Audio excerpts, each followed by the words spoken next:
Hi guys, kape po tayo.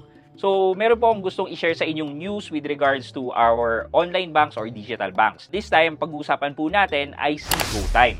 Well, starting January 1 po, nag-iba na po ang interest na pinapataw ni GoTime sa kanilang savings.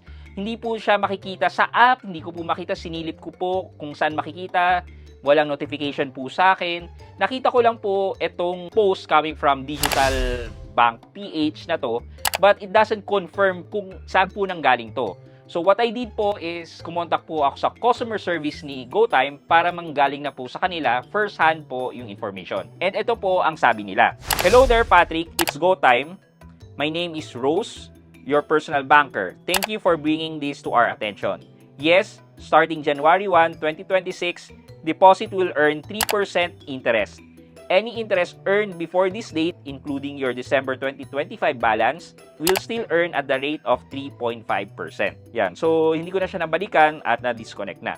But, yeah. So, galing na to directly mismo sa employees ni GoTime or sa rep ni GoTime na 3% per annum na lang po ang interest rate na pinapataw sa savings po ni GoTime.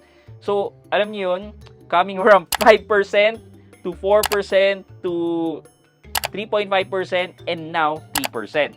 Bakit nga ba nangyayari itong ganito? Well, probably dahil promotion lang to, na-exhaust na nila yung kanilang funds sa promotion na to.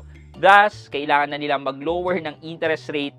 And this is sad to hear guys because for sure, meron at meron dyan susunod na ibang banks na maglo-lower na rin ng interest. And hopefully, si Maribank and si Maya Bank would not follow. Kasi sila yung may magandang features na banks and pang nangyayari yon parang ansakit sa puso na natanggalan ka ng ganong feature. So yeah, anong point of view nyo dito sa pagbababa ng interest ni GoTime? What's the real reason kaya kung bakit sila nagbababa? Kumikita pa ba sila o hindi? Ano kaya? Ano sa tingin nyo? Sulat nyo na lang po yan sa comment section sa baba. And again, good morning po sa inyo. Please watch out for our regular release tonight at 7 p.m. Bye! Guys, baka pwede naman kayo mag-subscribe and follow dito sa aking mga social media channel. Dito po sa YouTube, Facebook, TikTok, and even Instagram. So please follow and support.